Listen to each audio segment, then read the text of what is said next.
On today's show, Phil Jackson's had a lot to say about LeBron recently. Will the King take it out on the Knicks tonight? in Crossfire, we debate the quietest 50-point games, the schedule potentially starting earlier, and the season's best circus shots. And happy birthday! We'll celebrate Larry Legend turning the big 6-0. It's Wednesday, December 7th. The starter starts now.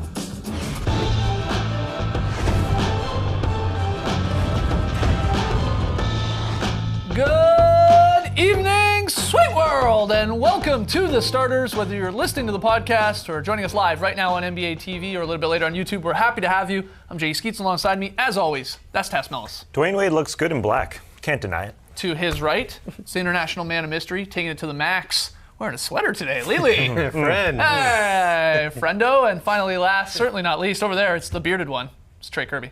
Hey, yo! TK, what do you got for us today? Guys, I'm here at the internet looking for your best tweets at #TheStarters, but more importantly, we're getting our science fair on today because the Chicago Bulls sent us a bunch of their Nikola Mirotic chia heads that they gave out at a game last week. So we're gonna try and grow one here on set. I don't think they actually need sunlight, but I guess we'll see. I already pre-soaked the head, mixed up the chia paste. Now it's just a matter of putting it on his beard. Put that beard on. Yeah, I made one of these with my daughter this morning. You gotta make sure that the paste is real thick, otherwise it's not gonna stick. You guys think we should go hair too, or just beard? Yeah, Just do that. beard. Just beard. Okay, okay. Yeah. No, that's fine, that's fine. Oh, don't eat it. Fine. Chia seeds are some of the most nutritious foods on the entire Yeah, planet. but don't go eating it. You know, that's what they're made for. right. Anyways, it brings us to today's question. Who else should be chia-fied?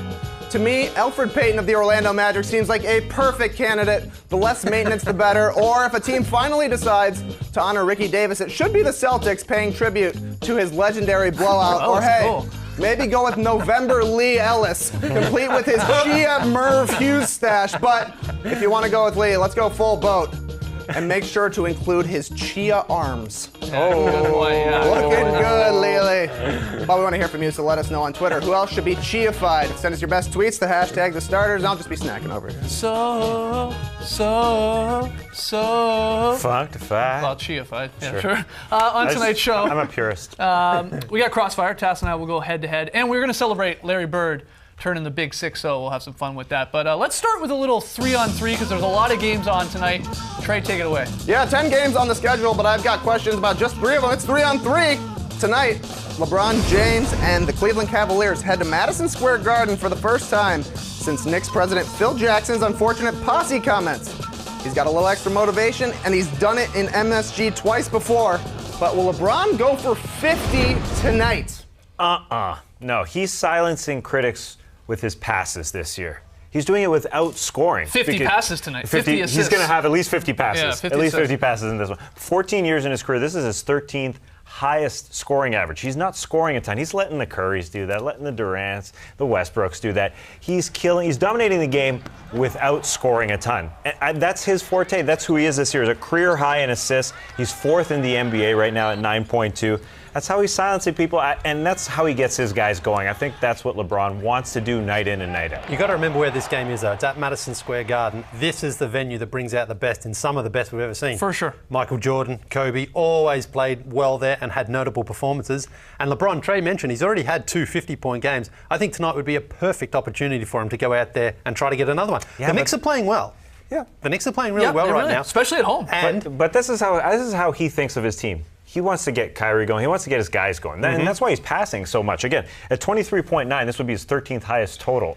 But I understand. He might want a one-off. He has the extra motivation, too, from what Phil said over the last couple of Absolutely. weeks. He might want to send a subtle message to Phil as well. Well, So- it wouldn't be very subtle, I think, if he goes for 50 tonight. Look, I think he's either going to have a huge scoring game, like a 50-point game, or it's going to be a monster triple-double. And maybe that's the one that's a little more likely. And when I say monster triple-double, I mean the Westbrook Harden, like 30-plus points in the 10 and 10.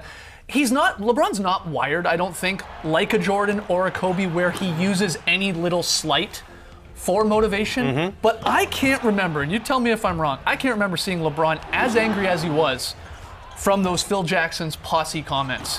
Him and his friends felt slighted, his associates felt slighted. I would not be shocked in the slightest if he goes out there, especially against a good Knicks team, on ESPN tonight, of course, a marquee game, and puts up some unbelievable numbers. We know he can do it. It's whether he wants to. Yeah, I think he wants to put the assists out there. Mark me down for 14 or 15 assists, and maybe he comes down the first possession and runs the triangle just to give it to Philly. This is how you run it, Philly. Hey, Madison Square Garden owes him a triple-double too. Remember a couple of years ago he had one, and they got removed, a rebound taken away from him, so he didn't get it. But I think he is going to go out there tonight. You mentioned about Phil Jackson. He was fuming. He was furious, right? You never see him sort of hold on to a grudge I agree. like that. So I think he's going to go out there tonight and really want to prove a point. We will find out. All right, back to Trey for our next question. Trey's just playing with the Chia Pet right now. Well, I want it to look good. All okay? right, come on, Jeez. All right, anyways, two of the best teams in the league, the Warriors and Clippers, face off for the first time tonight. And even though the Dubs have won the last 6 meetings between the two teams, the Clips have a top 5 offense and the best defense in the league. So, guys, will the Clippers be an obstacle for the Warriors? I was an early believer in the Clippers. Yeah. But then they've hit a road bump. Yeah, a big road bump. But we always hear a good offense is better than a good defense. We're going to find out tonight. Warriors have the best offense in the league. Clippers, of all time? We should find out right now. Yeah. Well, and the Clippers have the best defense right now in the league. So one of those has to give. I just think the Warriors, coming off that high from Klay Thompson the other night, scoring 60, they're going to be coming so full of confidence. Whereas the Clippers, even though they've had a couple of days break, they're coming off a bad loss. Sometimes after a bad loss, you need to get out there the next night and try to get another win and try to forget about that loss. They've almost had too much time to think about it. I think it's going to be the Warriors tonight pretty comfortably. Yeah, the Warriors are the favorite, no doubt. But you got to look at it matchup-wise. The Clippers match up very well. 4 games last year, Blake Griffin wasn't in 2 of those games, and the other 2, the Clippers had fourth-quarter leads against the Golden State Warriors. They almost pulled out. Chris Paul does a good job of getting all up in Steph Curry. Bob Moute's a pretty good defender against Kevin Durant. DeAndre Jordan has the advantage on Zaza Pachulia. Up and down the line, I think this team matches up well. You can't really say that about many teams with the Golden State Warriors. Obviously, the Cavs match up extremely well, and I think the Clippers do too. They've had big wins. We saw them beat the Cavaliers. Even in this, I'm talking about the Clippers here. They beat the Cavs on Thursday night. I believe they've beaten the Spurs. They've gotten up for these big challenges. This is another one. And, you know, the schedule really is set up perfectly for them. You said there, Lee, they've had 2 days off to rest and prepare. They don't play again until Saturday. I think that's important too. So, you know, it's the cliche warning here, but they can leave it all out on the floor tonight. And I think it's got to be a big statement game for them. They haven't been able to get over the hump against the Warriors in the last couple of years. They could really use this one. And maybe there's you know, of course we saw Klay go for 60. That's likely not going to happen again. It is Klay Thompson, so anything's possible with those guys. But 50. Yeah, 50, a bad night for him. I think the Clips could win this game tonight. And in a weird way, you don't want to put anything in just one game, but I think it would mean a lot more to them than anything that's to the Warriors picking up a If they are going to win, they've got to keep the turnovers down. Of 4 of their last 6 losses where they've had this cold streak, they've had 20 turnovers, and that's been their big problem. Early on in the season, they were taking good care of the ball. Chris Paul's turned it over a lot. When he's turning the ball over a lot, very hard for the Clippers to win. I think this is the team that matches up best with them in the regular season the last couple of years. Right. You know, the results aren't there, but other than the Cavs, they match up really well. All right, Trey. Final game here. All right, since the Clippers are busy at Staples Center, the Lakers are traveling to Houston tonight for a game that should feature a whole bunch of points and almost 0 defense. Should be fun. But I'm more interested in the Grub Tub, a new contraption that allows fans to carry their food on top of their drinks as a recovering fatso. I'm all in on this. But would you guys get a Grub Tub? Why the heck not? I think it's easy to carry. Yeah, that's the thing. That's the beauty of it, right? Yeah. You got those flimsy plates sometimes, and you're trying to cheer, and then you also got to drink, and you're going up and down stairs. That's a one-hander, it looks like. I agree. Yeah, it's pretty easy. I'm not drinking it with the soft drink in there. I don't drink soft drink. Well, put water in it. Okay, I can drink some water. And those other snacks, I mean, that popcorn's covered in salt. I don't want any of that. You'd have the worst Grub Tub ever. Yeah, would you live a little, water man? and chickpeas on the top. I don't know what I'd put. I'd try to find something else nice to put in there, but no, the rest of it. Well, you want no some thanks. chia seeds? Go help yourself. Yeah, these are actually really good if you want some. Yeah, come on, he eats healthy. Come on, you eat so healthy. Yeah, those are good. Yummy. Anybody else? Beautiful. No, thank you. So you would do it as long as they were healthy options. Yeah. You like the concept. I can't talk and not chew, so I'm going to have to chew this here. Yeah, it's actually we're all in. What did you soy? Swallow it, man. It's quite viscous. He doesn't like it. He doesn't like it. It's like pesto. He's going to spit it up. Don't go to commercial. No. Don't go to commercial, because when we go to commercial, he's spitting it up. Swallow. Do it. Yeah, that's a lie. He faked it. Show us your time. Okay, go to break. When we come back, quiet 50-point games, an extended season, and circus shots. Tass and I will go head-to-head in a brand new edition of Crossfire. Don't get him a garbage. Don't. Where are you going?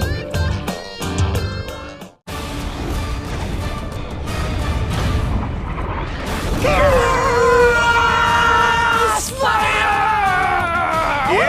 Welcome to Crossfire. This is how it works. Trey will give Skeets and me 3 topics. We'll debate each one, and at the end of it all, Trey will declare a winner. Trey, what's our firstie? All right, round 1. John Wall went for a career-high 52 last night, but the Wizards lost to the Magic, and Klay Thompson just scored 60 in 29 minutes. So that 52 is really flying under the radar. Guys, tell me, John Wall's 52 was the quietest 50-point game since who? Here we go! I think it's the Raptors' Terrence Ross. Yeah, Terrence Ross scored 51 points back in 2014 against the Clippers. He hit 10 threes. It's 16 to 29 from the field. He got a lot of shots up, but it's forgotten because the guy's not a scorer. Since then, his high is 27 points. He just caught fire one night, and it's sort of forgotten. It happened on a Saturday. It was one of those weird incidents. Well, if he's not a scorer, this guy's definitely not a scorer. Corey Brewer had a 50-point game. Corey Brewer. He has a higher scoring average than Terrence Ross in his career. Well, I suppose so, but he's been in the league 10 years, and he hasn't hit 30 points once. At least Terrence Ross can put the ball in a hole, and he's a young player. If you know Terrence Ross for anything, he's a scorer. What else is he? He's a high flyer, and he's a scorer. Corey Brewer, on the other hand, his Pro Basketball Reference nickname is the Drunk Dribbler. I saw that. That means you can't score. I mean, with that awkward shot, at least Terrence Ross can get on. hot and score. John Wall's is quiet because it also came in a loss. Ross's came in a loss. Brewers was a win, if I remember correctly, that 50-point explosion. Apparently you do. Yeah. How do you remember if it's a win or a loss? Because I'm a basketball reference right here, man. You looked it up, you cheater. All right. Round 2. ESPN's Mark Stein reported recently that there's a strong likelihood that the start of the season is going to get bumped up to the October 15 to 20 range to help reduce back-to-backs. When it comes to starting the season earlier, are you pro or con? Here we go. I'm pro. It's a great idea. Every preseason, what do you hear people say? The preseason's too long. You cut it in half, that's fantastic. And then the regular season, you're keeping guys fresh. This is a great idea. We know back-to-backs have been going down the last 3 years. You start the season middle of October, you're going to get it down to about 10 or 11. That's fantastic. As well as 4 games and 5 nights. Those have almost been eliminated from the league. There's only 20 in total. That would entirely eliminate them. Games will be spaced out. Wear and tear will be less. This is good for the game. Guys will be sitting out less. I'm all for cutting down on preseason games and eliminating the back-to-backs and 4 and 5 nights, as you said. But the NBA season, it's like Trey's beard. It's too long, man. Hey, man, I tried it this morning. It's too long. It starts in October, goes till April. That's the regular season. Then we got a couple more months. Then we got the draft. Then we got free agency. Guys. Then we have summer league. We're at the end of July. We don't need to make this. This even is a 12-month longer. sport, and guys are playing all year round anyway. I gotta go to Greece on my summer vacation, man. Oh, how many TBTs can you have? I need to have a couple months worth. All right, final round, round 3 here. Yesterday was World Trick Shot Day, and I got trick shots on the brain, to be honest with you guys. Okay. What's the circus shot of the season? Here we go. I think it goes to Kitchener's finest, Jamal Murray. Denver's rookie point guard, Jamal Murray. Just happened. This one's unreal because Oh, that's a travel. the rookie picked up his dribble, clock's winding down. Uh-oh, what do I do? What do I do? Throw it up. Finger roll.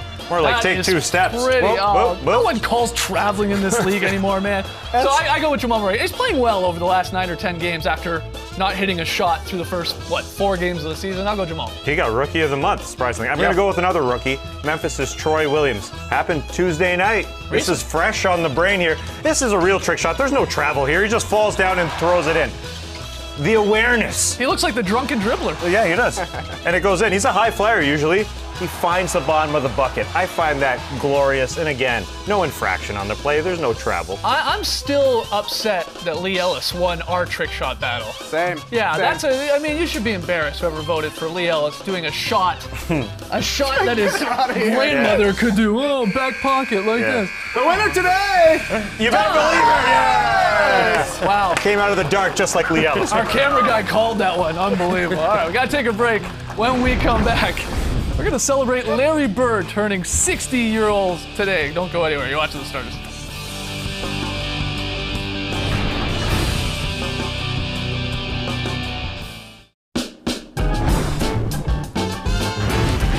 Welcome back to the starters. Big birthday in the association today. Happy birthday to Larry Bird, Larry Legend, the Celtics Hall of Famer, current Pacers president of basketball operations.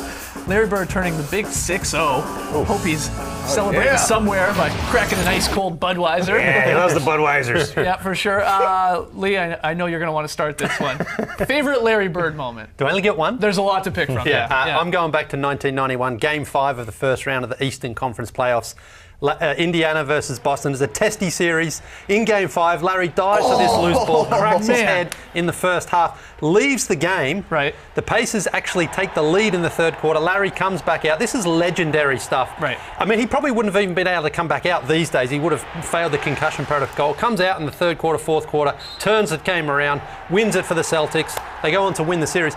This actually turned out to be the last playoff series Larry Bird ever won. Right. What a way for him to go out. He did play in another series, but that was the last one he won. Just an incredible moment. And that series, I mean, Chuck Person, my friend Chuck Person, I remember. He's not your friend, man. He's got his phone number. He's not your friend. He had an incredible series, but then Larry turned the tables at the end, and just an incredible moment for a guy at the end of his career. Weren't you talking to your other friend, Kevin McHale, about that game? I was talking to Kevin McHale just yesterday, actually, about this series, and Kevin McHale didn't realise he hit his head on the floor. Right. He thought, because Larry had a lot of back problems at that stage of his career, he thought his back was just playing up. Yeah. So it wasn't until after the game he realised what had happened and how incredible it was. And Larry has said he sort of doesn't really remember that second half. He smokes his head off the floor. That's crazy. Just incredible. There was no big swelling or bleeding or anything like that. The fact that he was able to come back out and top off his sort of career with that incredible moment. Yeah, that's a good one. I'm going to go prior to that, and maybe I'm picking this because he's turned 60 today, and we just saw Klay Thompson go for 60, but Larry Bird scoring 60 points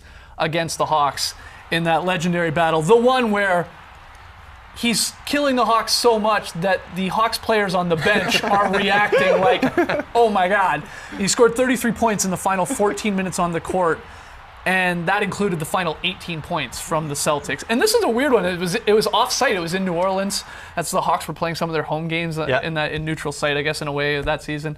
60 points, franchise record of the Celtics at the time, Bird's highest. You got to go with that, I feel like. Coach Mike Fratello apparently fined his own players for sort of celebrating Larry's accomplishments. So, and a great part about that game, too, we got to point out, back to Kevin McHale for a second. McHale had scored 56 points 9 days earlier than the Celtics record, and you knew Bird was talking about it. Bird was upset that McHale didn't go for more. It was against the Pistons, and McHale checked himself out. And, Bird's competitive nature, especially against the Pistons, a team they didn't get along with, how can you stop at 56, right? So he went and got 60, not much longer. All right, what about this question here? This is one for people do all the time. Is Larry Bird the greatest small forward in NBA history? I think he was until 2003. When LeBron James came along. If LeBron James is even a small forward, I mean, he plays multiple positions. But I think if you look back at the history of the game, Larry had everything. He had the basketball IQ. He had the athleticism in his early days. That sort of left him as his career went on.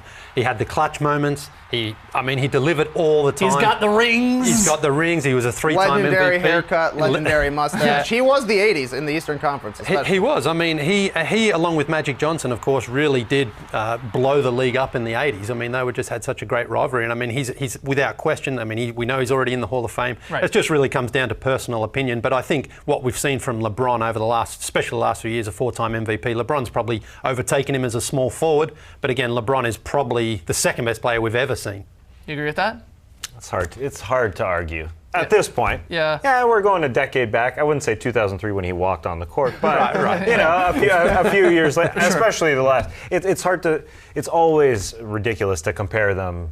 Even if you did this in 2010, when LeBron didn't have a title, it's a little ridiculous to compare them mid-career. But even at this point, where LeBron still has 5, 6, 7 years remaining, that's the crazy part. He's going to get some more of those rings. That's possibly. right. Bird 3-time MVP. You said LeBron 4-time MVP. They both have 3 rings when it comes to titles. 12-time All-Star selection for Larry Bird.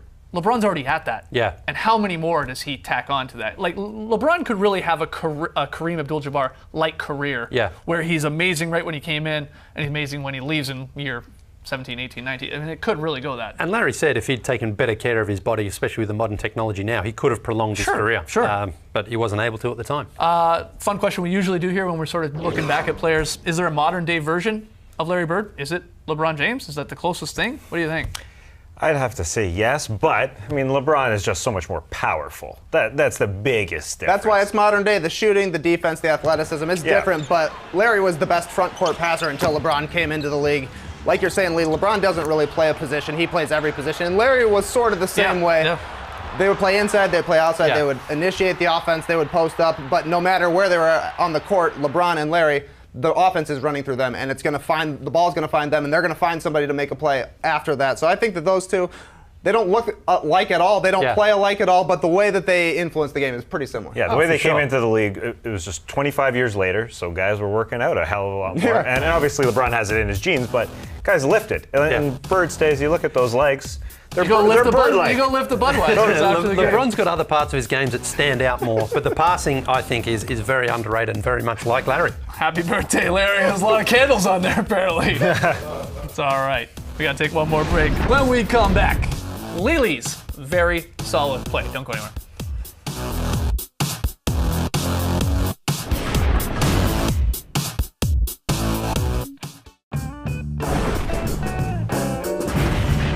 We asked you earlier in the show, who else should be Chia-fied?